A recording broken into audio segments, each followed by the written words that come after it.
পুরোটাই ওর চক্রান্ত। ও মানুষ যেভাবে পারুক বায়তানার কথা কোক আর যেভাবে পারে সেইভাবেই আটকাচ্ছে। ওর কামই আটকানি।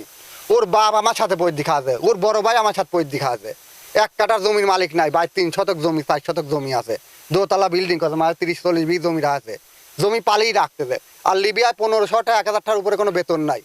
আমি লিবিয়ায় থাকি আইছি, যে আমার কিস্তি 25,000 টাকা, আমার লিগা 10,000 টাকার চাকরি করি, আমি কি করব? এই জন্য আমি চলে এলাম। আর তারপর মাফিয়া চক্রান্ত ওই কাজগুলো করি বেড়া। আমরা যখন বাতাস সময় ধরা দিতে যায়, তাহলে আমার ওই মনে থাকলে যে কত লাখ টাকা চাইছি তার হুদিস পাতাম না, আমার বাপের কিছু নাই এই মনে করি চলে আইছি।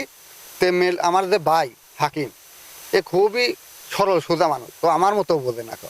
ওর খুব বিশ্বাস করে, ও যে নিয়ে গেছে যে ওর খুব বিশ্বাস করে।